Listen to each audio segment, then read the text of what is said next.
राहुल गांधी ने महाराष्ट्र चुनाव में वही गलती कर दी जो हरियाणा चुनाव में की थी। जैसे हरियाणा चुनाव में राहुल गांधी ने जलेबी को अडानी से जोड़कर खुद की हंसी उड़वाई थी, वैसे ही आज उन्होंने महाराष्ट्र में किया। आज महाराष्ट्र के चुनाव प्रचार का आखिरी दिन था। आखिरी दिन जाकर राहुल गांधी एक तिजोरी लेकर आ गए। आज उनकी बत्ती जली कि आज कुछ अद्भुत करते हैं, तो एक तिजोरी लेके आ गए। लोग भी हैरान रह गए कि ये क्या नया तमाशा है बॉस। लेकिन जैसे ही तिजोरी खुली, वैसे ही सारा मामला ठंडा पड़ गया, क्योंकि राहुल गांधी जो तिजोरी लेकर आए उसमें तो वही घिसा पिटा माल निकला, जो घिसा पिटा माल राहुल गांधी कई सालों से पब्लिक को बेचने की कोशिश कर रहे हैं और पब्लिक नकार रही है। अडानी अडानी करके राहुल गांधी ने अपने कई साल गुजार दिए, लेकिन पब्लिक भाव नहीं दे रही। लेकिन राहुल गांधी कोई बात ही समझ में नहीं आ रही। बार बार राहुल गांधी मोदी अडानी करते हैं और चुनाव हारते हैं, क्योंकि इस मुद्दे को अब कोई सीरियसली लेता भी नहीं है। लेकिन राहुल गांधी को लगता है कि मोदी अडानी का नाम लेकर भाई साहब कोई बड़ी तोप चला दी उन्होंने, और उनके आसपास के लोग भी वैसे ही हैं।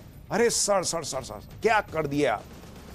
तो राहुल गांधी एक तिजोरी लेके आ गए, उसमें लिख दिया एक है तो सेफ है। सेफ मतलब तिजोरी वाला सेफ।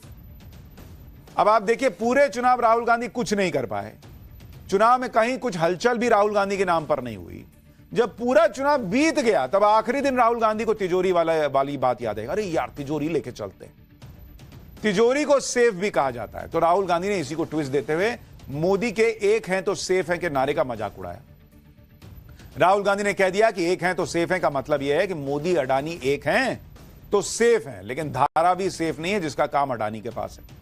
लेकिन अडानी की बात करना राहुल के लिए ब्लंडर से कम नहीं, क्योंकि अडानी की बात करते करते कई बार राहुल गांधी की राजनीति पिट चुकी है और पिटी हुई चालों से चुनाव नहीं जीते जाते।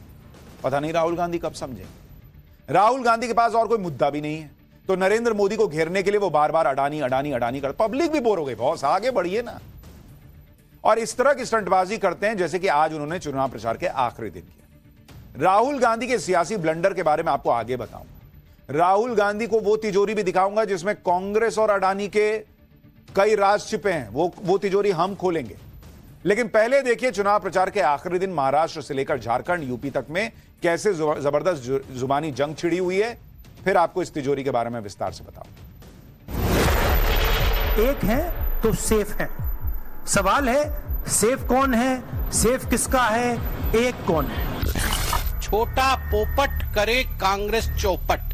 एक है तो सेफ है, राहुल गांधी फेक है। बीजेपी और आरएसएस जहरीले सांप को आप मार देना चाहिए। जागी रही भावना जैसे पराकाष्ठा है। नफरत से भरे लोग ये खुद देश में नफरत फैला रहे हैं। थोड़ा पण मुंबईवरती घाला घातला तर हम आपको काटेंगे, जरूर काटेंगे। इंसाफ है तो इंडिया सेफ है, संविधान है तो सम्मान है।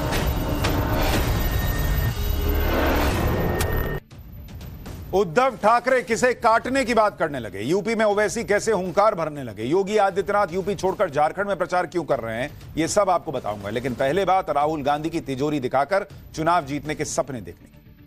आज प्रेस कॉन्फ्रेंस में राहुल गांधी ने पीएम मोदी के एक हैं तो सेफ हैं वाले नारे का यह कहकर मजाक उड़ाया कि इस नारे में सेफ का मतलब तिजोरी से है और एक होने की बात मोदी और अडानी के एक होने से जुड़ी हुई।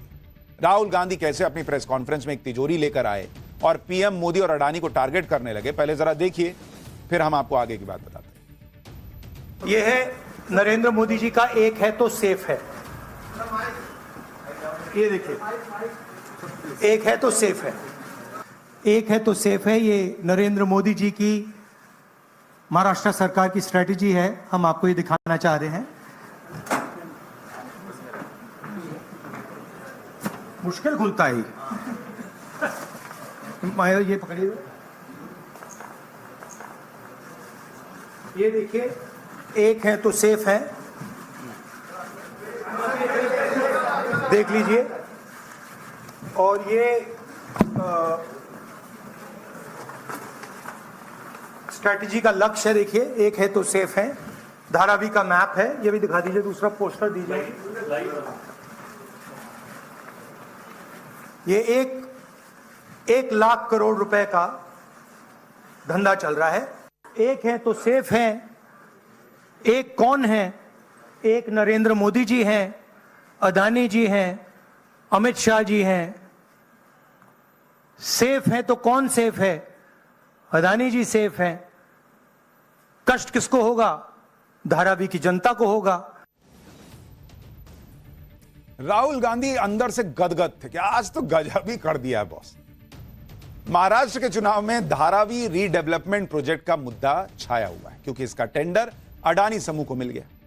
राहुल गांधी यही आरोप लगा रहे हैं कि नियमों को ताक पर रखकर यह प्रोजेक्ट का टेंडर गौतम अडानी को दिया गया। दरअसल नवंबर 2022 में धारावी स्लम रीडेवलपमेंट के लिए बिडिंग, इस बिडिंग में 3 कंपनियों ने हिस्सा लिया। पहले अडानी ग्रुप, दूसरा डीएलएफ, तीसरा श्री नमन ग्रुप। इन तीनों ग्रुप में से सबसे बड़ी बोली अडानी समूह ने 5069 करोड़ रुपए की लगाई। डीएलएफ ने 2025 करोड़ रुपए की बोली लगाई। श्री नमन ग्रुप टेक्निकल राउंड में डिस्क्वालीफाई हो गया। दिसंबर 2023 में भी इस प्रोजेक्ट को लेकर सवाल उठे थे। उस वक्त अडानी समूह ने अपनी सफाई में कहा था कि उन्हें यह प्रोजेक्ट पारदर्शी टेंडर प्रक्रिया से मिला है जिसमें उन्होंने सबसे बड़ी बोली लगाई थी और बिडिंग प्रक्रिया की शर्तें महाविकास अघाड़ी की सरकार में तय हुई थी। महायुति सरकार में नहीं, बीजेपी सरकार में नहीं, शिवसेना कांग्रेस की सरकार के समय बिडिंग प्रक्रिया तय हुई थी, यह उन्होंने कहा था सफाई में। धारावी रीडेवलपमेंट प्रोजेक्ट में अडानी इंफ्रा को अगले 7 साल में लोगों को पूरी तरह पुनर्वासित करते हुए पक्के मकान बनाकर देने होंगे। लेकिन इन सब फैक्ट्स से राहुल गांधी का कोई लेना देना तो है नहीं। फैक्ट्स और Rahul Gandhi, north pole south pole. PM Modi के खिलाफ जब राहुल गांधी को कुछ ठोस नहीं मिलता तो वो हर बार गौतम अडानी और पीएम मोदी का एक पोस्टर लहराने लगते हैं। चाहे बात लोकसभा की रैली की हो, प्रेस कॉन्फ्रेंस की हो, राहुल गांधी अब इसी भरोसे रहते हैं कि वो अडानी के साथ पीएम मोदी की तस्वीर दिखा देंगे, हवा में कुछ आरोप लगा देंगे, लोग मान लेंगे। मान रहे हैं बॉस। राहुल गांधी को कोई तो समझाए बॉस कि नहीं चल रहा। आदमी पटाखा भी फोड़ता है और वो नहीं जल रहा है तो छोड़ के आगे बढ़ जाता है, कुछ और नया करता है। राहुल गांधी वहीं फंसे। आज राहुल गांधी के पोस्टर के जवाब में बीजेपी ने भी एक बड़ा पोस्टर निकाला। इसमें गौतम अडानी के साथ अलग अलग कांग्रेसी नेताओं की तस्वीर थी। इसमें गौतम अडानी राजस्थान के पूर्व सीएम अशोक गहलोत के साथ दिख रहे हैं, हरियाणा के पूर्व सीएम भूपेंद्र हुड्डा के साथ दिख रहे हैं, तेलंगाना के सीएम रेवंत रेड्डी के साथ नजर आ रहे हैं, अभी हाल में ही नजर आए थे। राहुल गांधी के जीजा रॉबर्ट वाड्रा के साथ भी दिख रहे हैं। इन तस्वीरों ने एक झटके में राहुल गांधी का पूरा नैरेटिव ही खत्म कर दिया। उस तो होमवर्क कीजिए बॉस कि फिर मेरे से पलट के सवाल होगा तो मैं क्या जवाब दूंगा। अब इस पोस्टर पे क्या जवाब दीजिएगा? इन तस्वीरों को दिखाकर बीजेपी ने कहा कि एक हैं तो सेफ हैं, राहुल गांधी फेक हैं। सुनिए बीजेपी को। रॉबर्ट वड्रा आहेत, गहलोत आहेत, तेलंगाना के मुख्यमंत्री आहेत, हुड्डा आहेत। राहुल जी ये देखिए कि रॉबर्ट वड्रा है, गहलोत जी है, तेलंगाना के मुख्यमंत्री है, शशि थरूर है, बाकी प्रदेशों के मुख्यमंत्री भी है। तो ये फोटो आपके उस सेफ में नहीं थे क्या? या अगर थे तो आपने दिखाए नहीं। इसका मतलब एक है तो सेफ है, राहुल गांधी फेक है। राहुल गांधी को पोस्टर का जवाब पोस्टर से देने के लिए बीजेपी प्रवक्ता संबित पात्रा ने भी मोर्चा संभाला। कहा कि जिन्होंने देश को लूटा हो उनके लिए सेफ यानी सुरक्षित का मतलब भी सेफ यानी तिजोरी ही हो सकता है। संबित पात्रा ने 2 पोस्टर दिखाकर राहुल गांधी की कैसे जमकर क्लास लगाई, ये भी देखिएगा। तिजोरी के अंदर गांधी परिवार द्वारा लूटा हुआ पैसा बंद और मां बेटे एक्यूज नंबर 1 और एक्यूज नंबर 2 आज बेल पर बाहर है। उन्होंने पोस्टर दिखाया है तो हम भी पीछे नहीं रहेंगे। ये असली पोस्टर तो ये है। क्या है तिजोरी के अंदर? ये मोटा माल जो गांधी परिवार ने लूटा है वो है तिजोरी के अंदर, और तिजोरी के बाहर ये एक्यूज नंबर 1 और एक्यूज नंबर 2 दोनों बेल पे बाहर हैं। और दूसरा पोस्टर है छोटा पोपट कर दी अपनी पार्टी चौपट, और ये छोटा पोपट नामांकन बाला साहेब ठाकरे द्वारा किया गया है। रोज सुबह मुर्गी अंडे देती है, रोज सुबह मुर्गी अंडे देती है और हर चुनाव से पहले राहुल गांधी मीम देते हैं। पीएम मोदी पर हमला करने के लिए राहुल गांधी संसद में उन तस्वीरों को भी लहरा चुके हैं जिसमें नरेंद्र मोदी और गौतम अडानी एक ही प्लेन में दिख गए।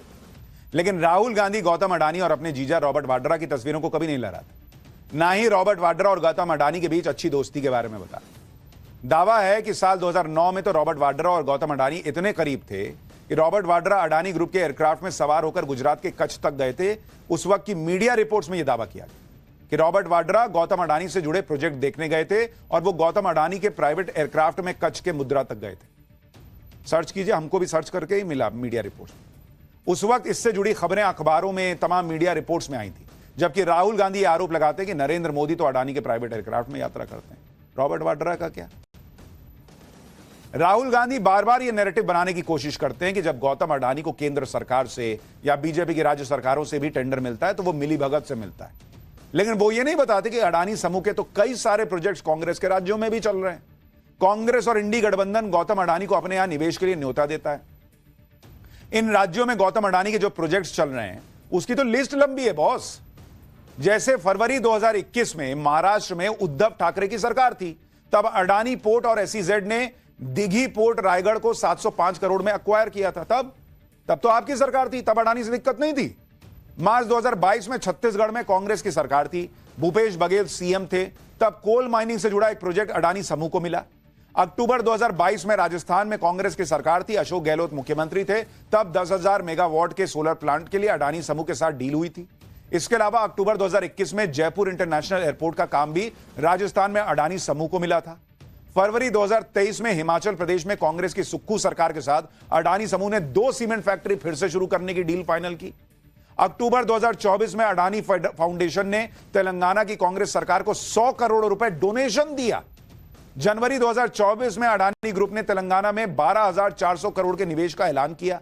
तेलंगाना की कांग्रेस सरकार के सीएम रेवंत रेड्डी की तो अडानी के साथ मुलाकात की तस्वीरें आ चुकी हैं। तब रेवंत रेड्डी ने कहा था कि अगर तेलंगाना के विकास के लिए वो अडानी से फंड ले रहे हैं तो इसमें गलत क्या है। लेकिन राहुल गांधी को ये बातें समझ में नहीं आती क्या?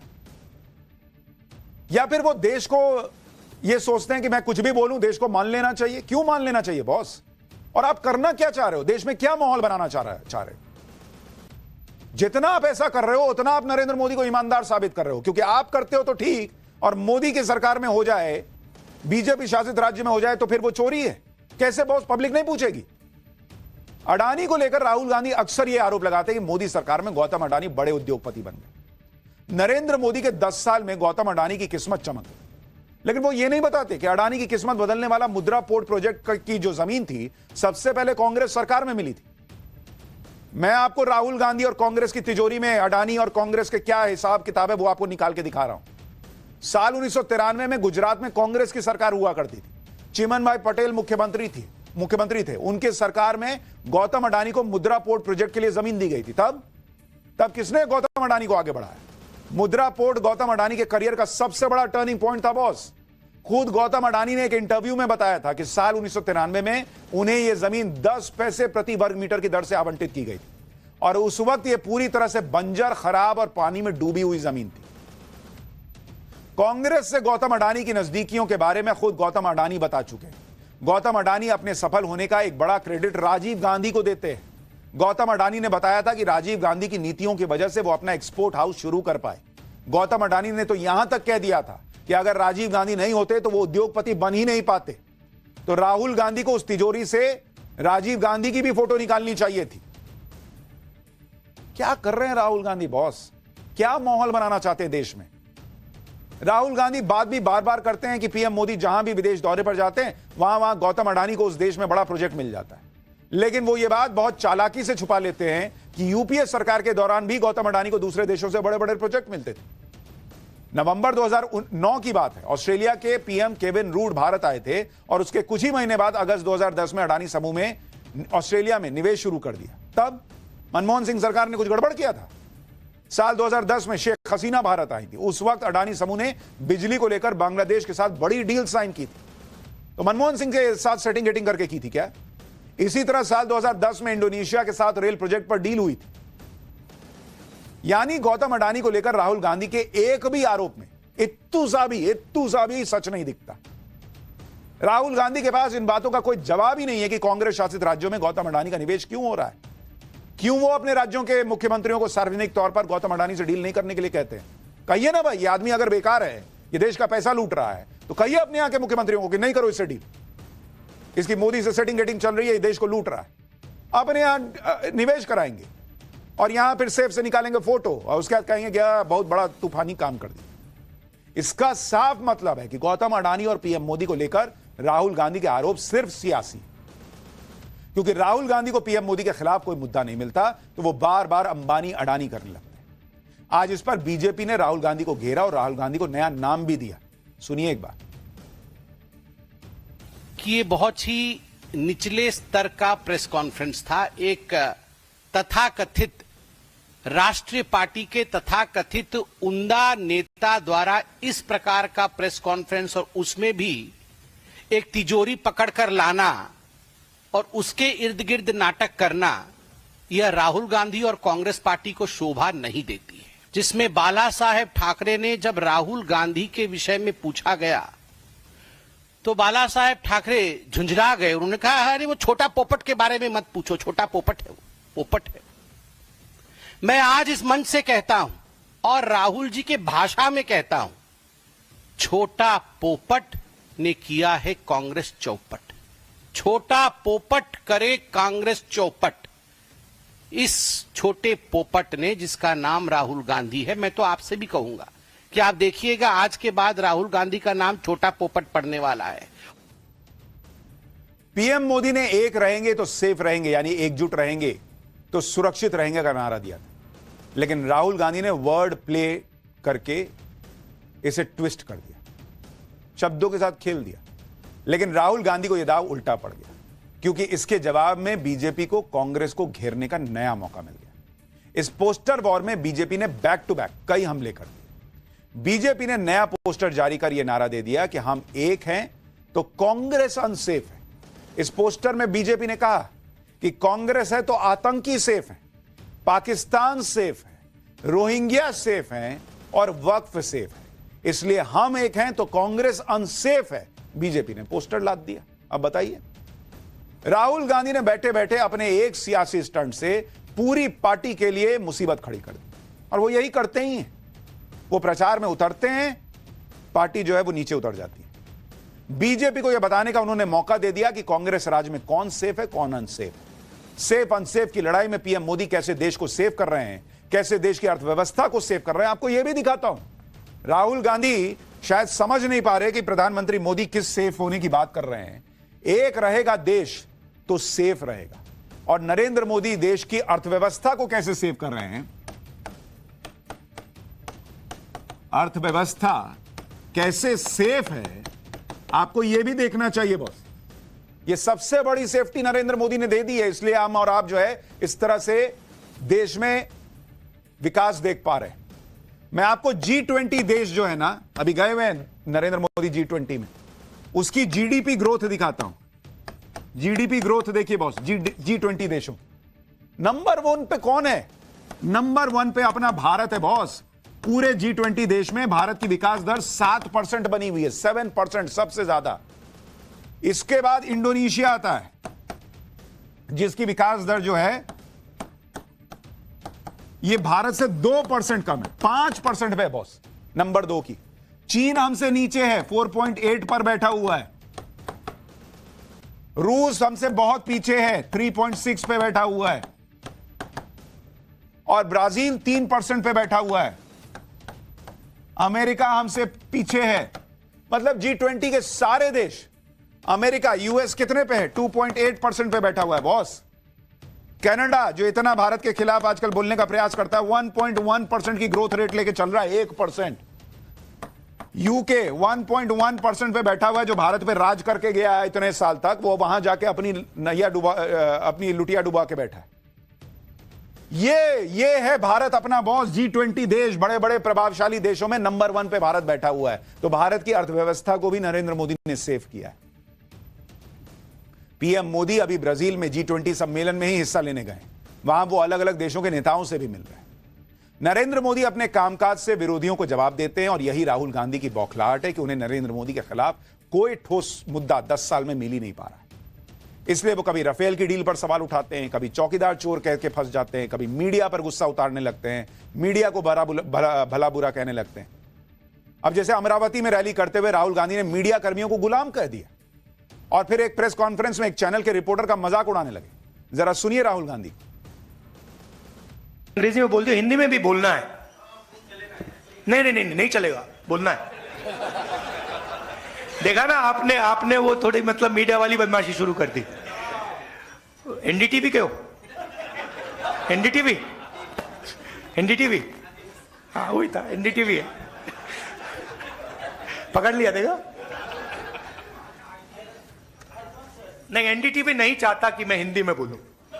जाति जनगणना की बात अंग्रेजी में बोलिए। नहीं, देखिए ये देखो, ये ऐसे कर रहा है, देखो। मगर देखो, इनकी गलती नहीं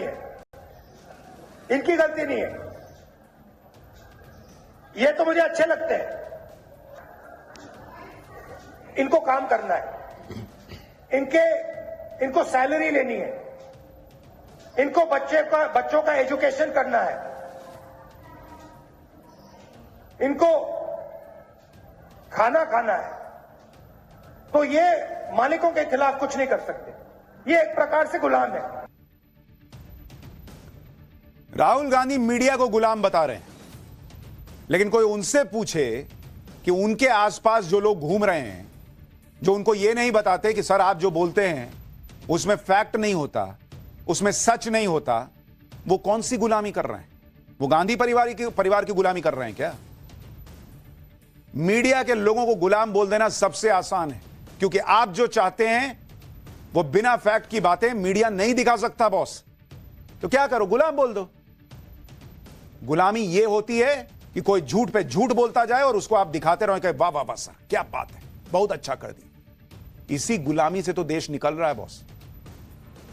राहुल गांधी अक्सर अपनी प्रेस कॉन्फ्रेंस में इसी तरह से रिपोर्टर्स को टारगेट करते हैं, और ये सिर्फ बातें मोहब्बत की दुकान की करते हैं। असल में मोहब्बत की दुकान से क्या सामान निकल रहा है वो आप कांग्रेस अध्यक्ष मल्लिकार्जुन खड़गे की बातों से समझ सकते हैं।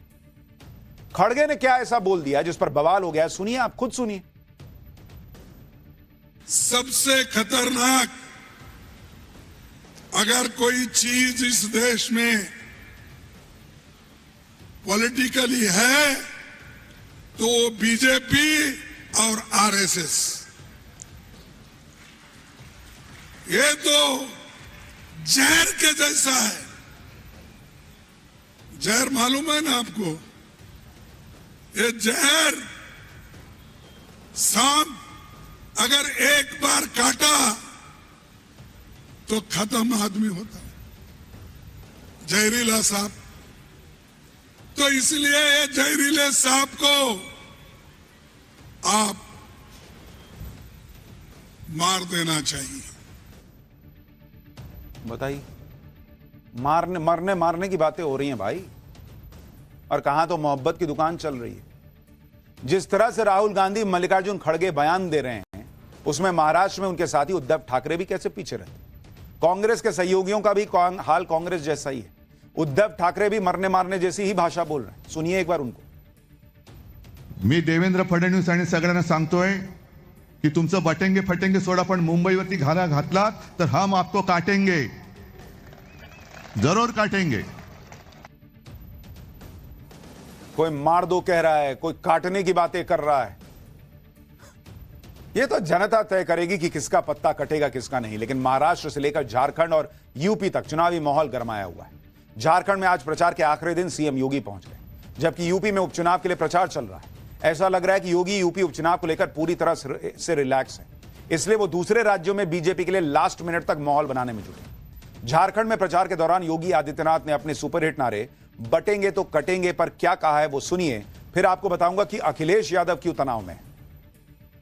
अब पटना नहीं है, बटे थे तो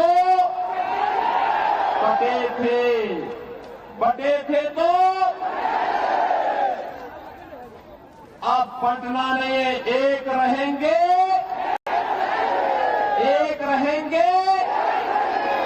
सेफ रहेंगे। एक तरफ योगी आदित्यनाथ हैं जिन्हें देखकर ऐसा लग रहा है कि उन्होंने यूपी उपचुनाव में जीत पक्की कर ली है। दूसरी तरफ अखिलेश यादव हैं जिनके शब्दों में ऐसा लग रहा है कि मामला फंसा हुआ है।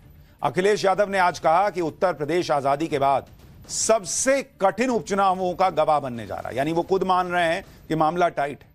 यह उपचुनाव नहीं है, यह रुख चुनाव है जो यूपी के भविष्य का रुख तय करेंगे।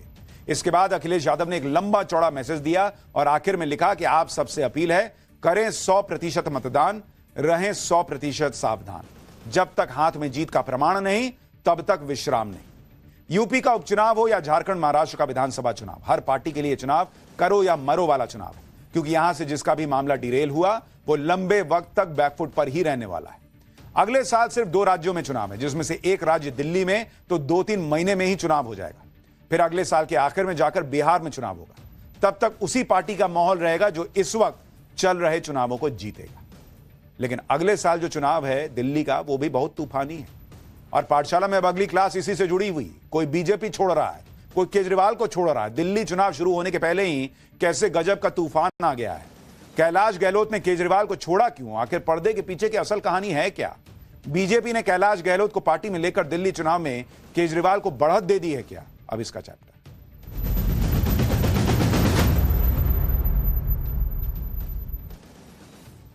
देश अभी महाराष्ट्र और झारखंड के चुनाव में बिजी है, लेकिन बॉस इसके बाद नंबर दिल्ली चुनाव का है। और दिल्ली चुनाव कितना जबरदस्त होने वाला है, आप इसका अंदाजा इसी बात से लगा सकते हैं कि चुनाव की तारीख का ऐलान तक नहीं हुआ और अभी से दिल्ली में सियासी तूफान आ चुका है। अरविंद केजरीवाल के लिए यह चुनाव उनके जीवन का सबसे अहम चुनाव है, क्योंकि अगर आम आदमी पार्टी हार गई तो उसके बचने का संकट खड़ा हो जाएगा। और बीजेपी के लिए चुनाव इसलिए बहुत बड़ा है क्योंकि बीते 30 साल से लगभग बीजेपी दिल्ली से सत्ता से बाहर। बीजेपी देश के कई राज्य जीत गई बीते 10 साल में, लेकिन दिल्ली का विधानसभा चुनाव नहीं जीत पाई बीजेपी। और उसे लगता है कि शीश महल और शराब घोटाले के आरोपों में घिरे केजरीवाल को हराने का यह सबसे तगड़ा मौका है। ये गया हाथ से तो फिर खेल खत्म है बॉस। लेकिन यह सब जानते हुए भी बीजेपी ने क्या पॉलिटिकल ब्लंडर कर दिया, केजरीवाल कैसे बीजेपी और कांग्रेस दोनों को तोड़ रहे हैं, और आप छोड़कर बीजेपी में रातों रात पहुंच गए कैलाश गहलोत ने केजरीवाल को छोड़ा क्यों, इसकी इनसाइड स्टोरी क्या है, आज आपको सब बताऊंगा। लेकिन पहले देखिए कि दिल्ली से आज की सबसे बड़ी खबर यह आई कि केजरीवाल के ऑलमोस्ट राइट हैंड टाइप रहे कैलाश गहलोत ने कल आम आदमी पार्टी छोड़ी, मंत्री की कुर्सी छोड़ी और 24 घंटे से भी कम समय में वो बीजेपी में शामिल हो गए। पब्लिक सवाल पूछ रही है कि बीजेपी तो पूरी आम आदमी पार्टी को करप्ट बताती है, तो फिर केजरीवाल के राइट हैंड को पार्टी में लिया क्यों? कैलाश गहलोत के बीजेपी में शामिल होने से दिल्ली में आम आदमी पार्टी को क्या नुकसान हुआ, बीजेपी को क्या फायदा हुआ, या फिर उल्टे बीजेपी को नुकसान हुआ और केजरीवाल को फायदा हुआ, यह आगे बताऊंगा। पहले यह देखिए कि आम आदमी पार्टी इस पर अब खुलकर कह रही है कि कैलाश गहलोत का इस्तीफा बीजेपी की साजिश है। ईडी सीबीआई के जरिए कैलाश गहलोत पर दबाव बनाया गया, दबाव की वजह से ही कैलाश गहलोत बीजेपी में गए। केजरीवाल के डर से बीजेपी ईडी सीबीआई का इस्तेमाल कर रही है। यानी कैलाश गहलोत आम आदमी पार्टी में रहकर केजरीवाल के लिए उतने फायदेमंद नहीं हुए जितना अब वो बीजेपी में जाकर हो गए, क्योंकि अब केजरीवाल एंड टीम खुलकर कह सकती है कि भाई अगर वो करप्ट होते तो बीजेपी करप्ट पार्टी के करप्ट नेता को अपने साथ क्यों लेती। अब लिया है, इसका मतलब केजरीवाल पर करप्शन का जो आरोप लगाया वो सिर्फ पॉलिटिकल था, वो बोलेंगे पब्लिक के पास जाकर। और आम आदमी पार्टी को यह कहने का मौका खुद बीजेपी ने दिया। हालांकि कैलाश गहलोत इन आरोपों से इनकार कर रहे हैं, कहने कि उन्होंने किसी दबाव में यह काम नहीं किया। एक बार कैलाश गहलोत को सुनिए, फिर दिल्ली में आए सियासी तूफान की कुछ और तस्वीरें दिखाता हूं।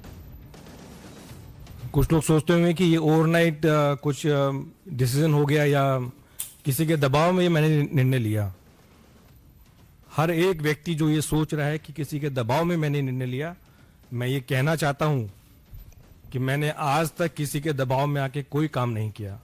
तो जितने भी ऐसी मुझे सुनने में आ रहा है कि ऐसा कोई नैरेटिव बिल्ड करने की कोशिश की जा रही है कि जिन्होंने ईडी के दबाव में कर दिया, सीबीआई के दबाव में कर दिया, तो ये सारी मेरे ख्याल से गलतफहमी है।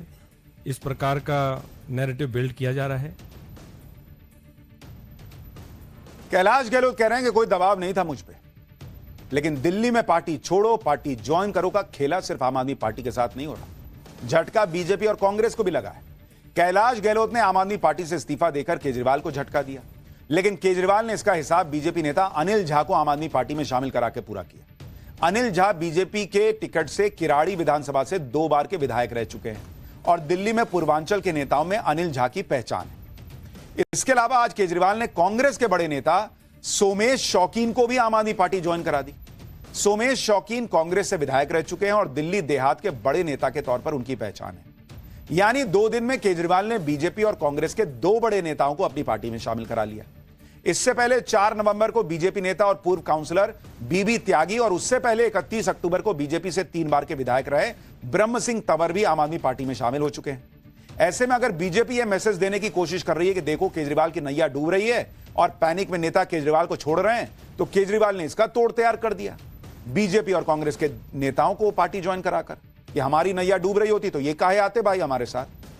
केजरीवाल तो अब कह रहे हैं कि आम आदमी पार्टी की सरकार ने दिल्ली में जो काम किया है उससे प्रभावित होकर कई नेता आम आदमी पार्टी में आ रहे हैं। सुनिए केजरीवाल को, फिर बताऊंगा कैसे कैलाश गहलोत ने बीजेपी में जाकर केजरीवाल को संजीवनी दे दी। दिल्ली के बहुत बड़े नेता सोमेश शौकीन जी अपनी कांग्रेस पार्टी छोड़ के आम आदमी पार्टी में शामिल हो रहे हैं। मैं तहे दिल से उनका स्वागत करता हूं। तो जो विकास दिल्ली देख रही थी वही विकास हम दिल्ली देहात के लोगों तक लेके गए हैं और उन विकास के कार्यों से प्रभावित होकर आज सोमेश शौकीन जी हमारे साथ जुड़ रहे हैं। मैं समझता हूं इनके जुड़ने से दिल्ली देहात में जो हमारे काम है उनको बल मिलेगा, उनको गति मिलेगी और ओवरऑल दिल्ली में आम आदमी पार्टी को एक बहुत बड़ी ताकत मिलेगी। हालांकि बीजेपी और कांग्रेस से जो नेता आम आदमी पार्टी में गए उससे भी ज्यादा चर्चा कैलाश गहलोत के केजरीवाल को छोड़ने और बीजेपी को पकड़ने दोनों की, क्योंकि कैलाश गहलोत ने आम आदमी पार्टी और दिल्ली सरकार से इस्तीफा देने की जो वजह बताई थी वो हैरान करती। कैलाश गहलोत को अरविंद केजरीवाल का करीबी नेता माना जाता है। वो परिवहन, गृह, महिला और बाल विकास, इंफॉर्मेशन टेक्नोलॉजी जैसे अहम मंत्रालय संभाल रहे थे। लेकिन जिस तरह से कैलाश गहलोत ने पार्टी छोड़ी उससे कई सवाल खड़े होते हैं। पहले आप देखिए कि कैलाश गहलोत ने अपने इस्तीफे की वजह क्या बताई। गहलोत ने कहा कि राजनीतिक महत्वाकांक्षाओं की वजह से हमारे कई वादे अधूरे रह गए। जनता की लड़ाई लड़ने के बजाय हम अपने एजेंडे के लिए लड़ रहे हैं। यमुना को हमने साफ करने का वादा किया था लेकिन वो पहले से भी ज्यादा गंदी हो गई। शीश महल जैसे अजीब और शर्मनाक विवाद पार्टी के साथ जुड़े हैं। सवाल खड़े हो रहे हैं कि क्या हम अभी भी आम आदमी हैं। दिल्ली सरकार का समय केंद्र सरकार से लड़ने में बीत रहा है। इस वजह से आम आदमी पार्टी से अलग होने के अलावा कोई विकल्प नहीं बचा है। ये सारी बातें कैलाश गहलोत ने उस चिट्ठी में लिखी जो उन्होंने इस्तीफे के तौर पर केजरीवाल को भेजी थी। कैलाश गहलोत की बातों से लग रहा है जैसे वो आम आदमी पार्टी से कितना परेशान है। कैलाश गहलोत के बीजेपी में शामिल होने से आम आदमी पार्टी को कितना फर्क पड़ा है ये केजरीवाल के बयान से दिख रहा है। केजरीवाल बिना किसी टेंशन के कह रहे हैं कि कैलाश गहलोत फ्री हैं, जहां मन करे वहां चले जा सकते हैं। एक बार केजरीवाल को सुनिए। कैलाश गहलोत बीजेपी ज्वाइन कर क्या उनके वो फ्री हैं, जहां मर्जी जो मुझे स्वागत कर सकते हैं। कैलाश गहलोत बीजेपी ज्वाइन कर क्या उनके वो फ्री हैं, जहां मर्जी जो मुझे स्वागत कर सकते हैं। कैलाश गहलोत के मुताबिक वो दिल्ली वालों की सेवा नहीं कर पा रहे, इसलिए आम आदमी पार्टी छोड़ दी। यहां तक तो ठीक था, लेकिन जैसे ही आज कैलाश गहलोत बीजेपी में शामिल हुए उनकी मंशा पर सवाल खड़े होने लगे। दिल्ली में लोग चर्चा कर रहे हैं कि कैलाश गहलोत को आम आदमी पार्टी से दिक्कत थी तो निर्दलीय चुनाव मैदान में आते ना बॉस। आम आदमी पार्टी अगर लक्ष्य भूल गई है तो कैलाश गहलोत ने पहले इस्तीफा क्यों नहीं दिया। शीश महल से दिक्कत थी तो अब तक खामोश क्यों बैठे थे। भाई आप तो कैबिनेट मिनिस्टर थे, आप तो गए थे केजरीवाल के घर, आपको पहले नहीं दिख रहा था कि वहां पे शीश महल बन गया है या केजरीवाल का जो घर बना है वो कैसा बना है। अभी आपको परसों रात को नींद में ख्याल आया कि अरे अरे ये तो बहुत बड़ा घर बना लिया, धोखा हो गया। पार्टी में रहते हुए कैलाश गहलोत ने इन सारे मुद्दों को क्यों नहीं उठाया। कह रहे हैं यमुना साफ नहीं कर पाए। 10 साल में आपको पता नहीं चला था कि यमुना गंदी है या साफ है। परसों शाम में यमुना किनारे गए थे क्या, या यमुना मैया नींद में आई थी और कहा था कि अरे हमको साफ नहीं किए। इसलिए ये सारे सवाल तो उठेंगे। कह रहे हैं कि हम सेंटर से लड़ते रहते, तो आज से लड़ रहे हैं बॉस। ये मामला तो कोर्ट तक में गया। कैलाश गहलोत जो इस्तीफे की वजह बता रहे हैं उनमें से कोई भी चीज नई नहीं है। इसलिए सवाल उठ रहे हैं कि कैलाश गहलोत पार्टी छोड़ने की कोई वजह तैयार कर रहे थे ताकि बाहर निकलें, बीजेपी में जाएं और फिर एक मुद्दा बने। इतनी तेजी से केजरीवाल को छोड़कर बीजेपी में जाना लोगों को हजम नहीं हो रहा। क्या गंदी यमुना कैलाश गहलोत को पहले नहीं दिख रही थी या रात में सपना आ रहा था। अभी सितंबर में ही जब केजरीवाल तिहाड़ से रिहा हुए थे तो यही कैलाश गहलोत इकलौते नेता थे जो तिहाड़ से केजरीवाल के साथ गाड़ी में बैठ के आए थे। आप तस्वीर देखिए, ये वही तस्वीर है जिस शीश महल से कैलाश गहलोत को परेशानी हो रही है, उसी घर में केजरीवाल को माला पहना के वो स्वागत कर रहे थे। ये तस्वीर देखिए। आज समय सोशल मीडिया का है, इस तरह की बातें छुप नहीं सकती। कैलाश गहलोत ने जिस तरह से पलटी मारी है उस पर आम आदमी पार्टी ने जो कहा था उसमें दम दिखाई देने लगा है लोगों को। सुनिए संजय सिंह क्या कह रहे हैं। भारतीय जनता पार्टी की घिनौनी राजनीति और षड्यंत्र का हिस्सा है। भारतीय जनता पार्टी की सरकार ने, मोदी जी की सरकार ने उनके ऊपर ईडी के छापे मरवाए, उनको ईडी के दफ्तर में कई बार पूछताछ के लिए बुलाया, मानसिक रूप से प्रताड़ित किया। उनके घर पे इनकम टैक्स के छापे कई दिनों तक मारे गए। 112 करोड़ रुपए के भ्रष्टाचार का आरोप इसी भारतीय जनता पार्टी ने लगाया कैलाश गहलोत जी के ऊपर। तो एक दबाव उनके ऊपर बनाया गया और जिसके कारण से ये फैसला कैलाश गहलोत ने लिया है। केजरीवाल के लोग तो ये बात कहेंगे, वो तो पहले से कहते आए कि बीजेपी दबाव बनाती है, आरोप लगाती है और फिर उसी नेता को पार्टी में शामिल करवा लेती है। बीजेपी ने कैलाश गहलोत को पार्टी में लेकर केजरीवाल का ही काम कर दिया। लोग तो पूछेंगे कि इन्हीं कैलाश गहलोत पर बीजेपी के नेता कैसे कैसे आरोप लगाते थे। मैं आपको एक पुराना ट्वीट दिखाता हूं जो बीजेपी के नेता कपिल मिश्रा ने कैलाश गहलोत को लेकर किया था। इसमें कपिल मिश्रा ने लिखा था कि केजरीवाल के मंत्री कैलाश गहलोत के यहां आईटी को क्या मिला, 175 से ज्यादा प्रॉपर्टी के दस्तावेज मिले, एक प्रॉपर्टी ड्राइवर के नाम 2.25 करोड़ के जेवरात जब्त हुए हैं, 100 करोड़ की टैक्स चोरी हुई। यानी बीजेपी के लिए कैलाश गहलोत भ्रष्टाचारी नेता थे जिन पर करोड़ों की टैक्स चोरी का आरोप है। कपिल मिश्रा ही नहीं, बीजेपी के कई नेता कैलाश गहलोत पर आरोप लगाते रहे। सवाल है कि फिर ऐसे नेता को क्यों लिया बीजेपी ने? कभी महिला सुरक्षा को लेकर तो कभी शराब घोटाले को लेकर बीजेपी नेताओं के कुछ पुराने बयान आपको सुनवाता हूं। 23 मार्च 2022 में ही श्री कैलाश गहलोत जो मिनिस्टर थे, उन्होंने ये कहा है, honourable minister has desired that Shri Premoday Khakha assistant director women and child development may be deputed as OSD of women and child to honourable minister. यानी ये अफसर उनके बहुत पसंदीदा अफसर थे, ये उनकी हैंडपिक्ड चॉइस थे, इसीलिए मंत्री साहब इस चरित्रहीन दरिंदे को अपने साथ ओएसडी बनाया भी और 1 वर्ष तक रखा भी। मीडिया की खबरों से पता चल रहा है कैलाश गहलोत जी को भी ईडी ने समन किया है। कैलाश गहलोत बहुत इंपॉर्टेंट कड़ी हैं इस सारे शराब घोटाले की। अब इसीलिए बीजेपी से सवाल हो रहे हैं कि जिस व्यक्ति को इतना भ्रष्ट बताया उसको लिया क्यों पार्टी में?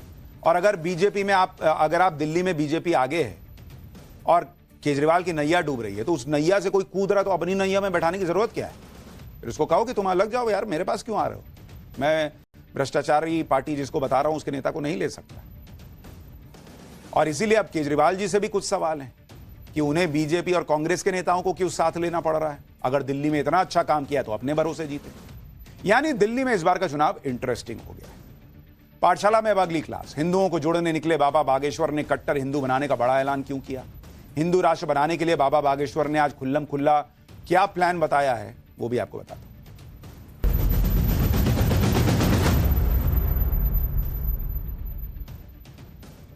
इस वक्त हमारे साधु संतों, धर्मगुरुओं और कथावाचकों में अगर कोई एक नाम सबसे ज्यादा चर्चा में है तो वो है बाबा बागेश्वर।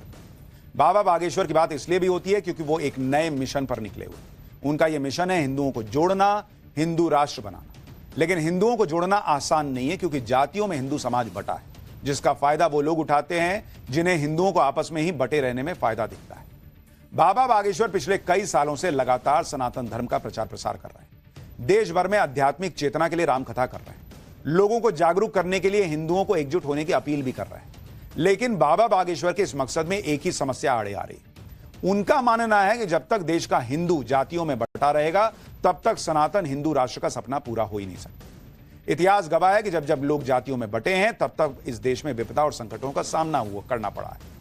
लेकिन अब ऐसा ना हो, इसके लिए बाबा बागेश्वर हिंदुओं को जोड़ने के लिए देश भर में पदयात्राएं करने जा रहे हैं।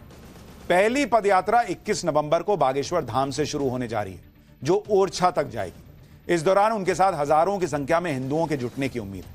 इस पदयात्रा से पहले बाबा बागेश्वर ने एक प्रेस कॉन्फ्रेंस की, एक डिमांड रख दी। इसके बारे में आपको बताऊंगा, लेकिन पहले यह समझिए कि बाबा बागेश्वर की इस यात्रा को लेकर किस तरह का माहौल है।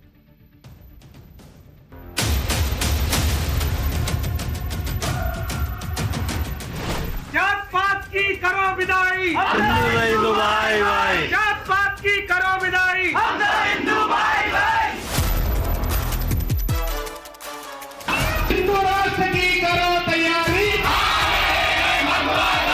हिंदू राष्ट्र की करो तैयारी। देखिए, अभी हमारा हिंदू राष्ट्र का विचार नहीं है। इस यात्रा में तो पहले हिंदू बनाने का विचार है, वो भी कट्टर है। यहाँ रूढ़िवादिता, जात पात बहुत है, ऊंच नीच बहुत है। छुआछूत बहुत है। बच्चे दो ही अच्छे, तो सच्चे के 30 क्यों बच्चे? प्रथम पदयात्रा बागेश्वर धाम से राम राजा ओरछा तक करेंगे। अब तक बाबा बागेश्वर अपनी कथा के मंचों से हिंदुओं को संगठित करने की अपील कर रहे हैं, लेकिन अब वो मंच से उतरकर देश भर में पदयात्रा करने निकल रहा है ताकि जातियों में बटे हिंदुओं को एक साथ लाया जा सके। वो कह नहीं रहे हैं कि पहला लक्ष्य तो हिंदू बनाने का है, जाति छोड़ो, हिंदू अपनी पहचान बनाओ। बाबा बागेश्वर का मानना है कि हिंदू राष्ट्र से पहले लोगों का कट्टर हिंदू होना जरूरी है। आगे बढ़ने से पहले आप यह समझिए कि बाबा बागेश्वर के मुताबिक कट्टर हिंदू की परिभाषा है क्या, क्योंकि बहुत से लोग बाबा बागेश्वर के इस बयान को लेकर भ्रम फैलाने की तैयारी कर चुके हैं।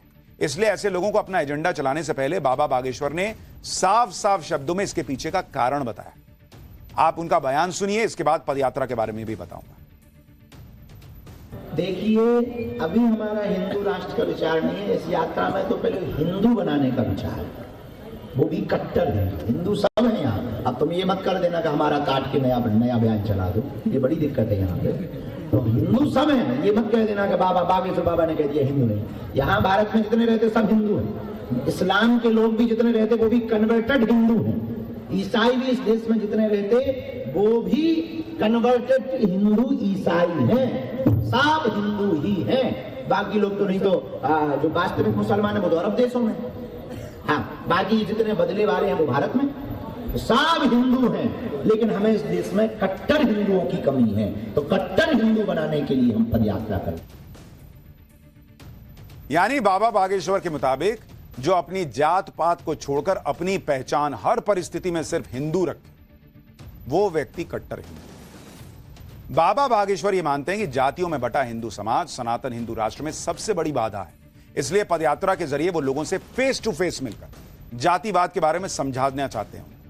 आगे बढ़ने से पहले आपको बाबा बागेश्वर की पहली पदयात्रा के बारे में भी बताता हूं। यह पदयात्रा 21 नवंबर को बागेश्वर धाम से शुरू होकर 30 नवंबर को ओरछा धाम तक पहुंचेगी। करीब 160 किलोमीटर की इस पदयात्रा को 9 दिन में पूरा किया जाएगा। इस दौरान रोजाना करीब 20 किलोमीटर की दूरी तय की जाएगी। जो लोग इस यात्रा में जुड़ना चाहते हैं उनको इसका शेड्यूल भी देखना चाहिए। 21 नवंबर को यह यात्रा बागेश्वर धाम से शुरू होकर कदारी गांव में पहुंचेगी, जहां रात को विश्राम की व्यवस्था है। दूसरे दिन यह पदयात्रा छतरपुर जिले के पेपटेक टाउन पहुंचेगी। 23 तारीख को नौगांव पहुंचेगी। इस दौरान देश के दूसरे संत भी इसमें जुड़ जाएंगे। 24 नवंबर को चौथे दिन नौगांव से शुरू होकर यात्रा देवरी नाम के कस्बे में पहुंचेगी। 25 तारीख यानी 5वें दिन यात्रा मऊरानीपुर पर पड़ाव करेगी। इसके बाद 26 नवंबर को घुराट, 27 तारीख को निवाड़ी गांव, 28 तारीख को यात्रा ओरछा से पहले तिगट्टा गांव में रुकेगी और 29 तारीख को ओरछा धाम पहुंच जाएगी। बाबा बागेश्वर भगवान राम राजा सरकार की पूजा अर्चना करेंगे। इसके बाद वहां मौजूद हिंदुओं को एकजुट होने के लिए 7 शपथ दिलवाएंगे।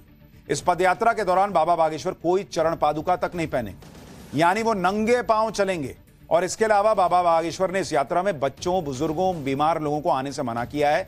साथ ही बाबा बागेश्वर ने हिंदुओं से एक और अपील की है, आप उन्हीं के मुंह से सुनिए। इसके बाद दलितों को लेकर बाबा बागेश्वर ने कौन सी बड़ी बात कही है वो भी सुनवाओ।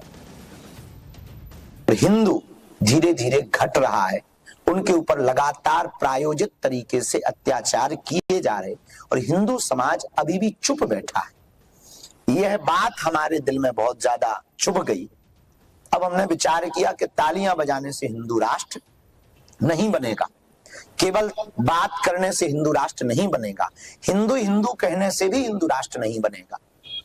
तब हमारे मन में पूज्य गुरुदेव की प्रेरणा से एक विचार आया। जिस क्षेत्र में हम रहते हैं, आप लोग रहते हैं, ये बुंदेलखंड क्षेत्र है। यहाँ रूढ़िवादिता, जात पात बहुत है, ऊंच नीच बहुत है, छुआछूत बहुत है, जिस कारण से समाज में एकता नहीं होती और हिंदू एक नहीं हो पाते। तो हमने प्रण लिया है, हम हिंदुओं को जात पात से ऊपर उठाने के लिए 160 किलोमीटर की प्रथम पदयात्रा बागेश्वर धाम से राम राजा ओरछा तक 21 नवंबर से 30 नवंबर तक करेंगे। बाबा बागेश्वर की सोच एकदम क्लियर है, हिंदुओं को एकजुट करना है। और इस पदयात्रा को लेकर लोगों में किस तरह का उत्साह है, इससे जुड़ा एक वीडियो वायरल हो रहा है। ये ग्वालियर के एक सिनेमा हॉल का वीडियो है जिसमें लोगों के साथ बाबा बागेश्वर की पदयात्रा की जानकारी शेयर की गई। इसे सुनने के बाद लोग उत्साहित होकर सनातन से जुड़े नारे लगाने लगे। ये देखकर लोग लिख रहे हैं कि हिंदू राष्ट्र को लेकर लोग जागरूक हो रहे हैं, इसलिए सिनेमा में भी सनातन का प्रचार बहुत जोर शोर से हो रहा है। देखिए वहां कैसे नारे लगे। बागेश्वर धाम सरकार अभी एक यात्रा निकाल रहे हैं, सनातन हिंदू एकता यात्रा, जो कि बागेश्वर धाम से लेकर और राम राजा सरकार ओरछा तक चलेंगे, पैदल चलेंगे। उनका एक बड़ा अच्छा स्लोगन है, अगर अच्छा लगे तो आप लोग भी इस्तेमाल करें। उनका स्लोगन है, जात पात की करो विदाई, हम सब हिंदू भाई भाई। तो मुझे लगता है एक बार इसको अगर हम लोग करें, जात पात की करो विदाई, हिंदू भाई भाई, जात पात की करो विदाई, हिंदू भाई भाई, बागेश्वर धाम सरकार की। बाबा बागेश्वर एक तरफ जाति में बटे हिंदुओं को एकजुट करने का आह्वान कर रहे हैं, दूसरी तरफ सनातन हिंदू मंदिरों में जातिवाद खत्म करने के लिए भी बहुत बड़ी बात कह रहे हैं। बाबा बागेश्वर ने देश के शंकराचार्यों और संतों से अपील की है कि मंदिर के पुजारी के रूप में पूजा करने का अधिकार दलितों को भी मिलना चाहिए। बाबा बागेश्वर का मानना है कि देश का दलित पहले एक हिंदू है, इसलिए उसे भी भगवान की सेवा करने का अधिकार है। सुनिए बाबा बागेश्वर ने कितनी बड़ी बात कही। वैदिक परंपरा का अनुसरण करने वाले, वैष्णव परंपरा की मान्यता को पूर्ण रूप से मानने वाले हमारे इस देश के शंकराचार्य, हमारे देश के महामंडलेश्वर, अगर हमारे हाथ में होता तो हम आज ही घोषणा कर देते। जितने शंकराचार्य मठों के आचार्य हैं, हम उनसे प्रार्थना करेंगे सामाजिक समरसता के लिए, सबको एक करने के लिए बेझिझक इस प्रकार की व्यवस्था होनी चाहिए। हम ये नहीं कहते कि कौन होना चाहिए, हम ये कहते हैं कि इस देश में ना दलित है, ना पिछड़े हैं, ना बिछड़े हैं, तो सब होने चाहिए। जब हम हिंदू ही बना रहे हैं तो फिर कौन इसमें दलित बच रहा, कौन इसमें पिछड़ा बच रहा? जब हम ये मैटर ही खत्म कर रहे हैं तो फिर तो सबको मिलना चाहिए अधिकार, और वर्तमान में ऐसा अधिकार सब जगह होना प्रारंभ भी हो गया है। तो हमारे शंकराचार्यों से और आचार्यों से भी प्रार्थना है, इस बात पर बहुत पुरजोर तरीके से व्यवस्था पर हम सबको समर्थन करना है कि इस देश में अब ना कोई दलित है, ना कोई पिछड़ा है, ना कोई बिछड़ा है, ना कोई ब्राह्मण है। जब सब हिंदू हैं तो हिंदू ही मंदिर का पुजारी है। यानी बाबा बागेश्वर का सिंगल पॉइंट एजेंडा है, जाति के नाम पर भेदभाव मत करो, हिंदू हो यही पहचान रखो। पाठशाला में आपका फिर से स्वागत है। हैदराबाद में पुलिस ने नकली अदरक और लहसुन पेस्ट बनाने वाले 8 लोगों को गिरफ्तार किया है। इन लोगों के पास से 1500 किलो लहसुन का पेस्ट बरामद हुआ है और 480 किलो खराब लहसुन भी मिला। ये लोग सड़े हुए अदरक लहसुन में सिट्रिक एसिड मिलाकर पेस्ट तैयार करते थे और उसे बोतल में पैक करके बेचते थे। आरोपियों के पास से मिक्सिंग मशीन, ग्राइंडर मशीन, वजन तौलने की मशीन, बोतलों पर तारीख लगाने वाला स्टैंप भी मिला है। इस सारे सामान की कीमत 4.5 लाख से ज्यादा है। तो ये जो आप देख रहे हैं ये वही नकली और घटिया अदरक लहसुन का पेस्ट। फिलहाल एक छोटा सा ब्रेक।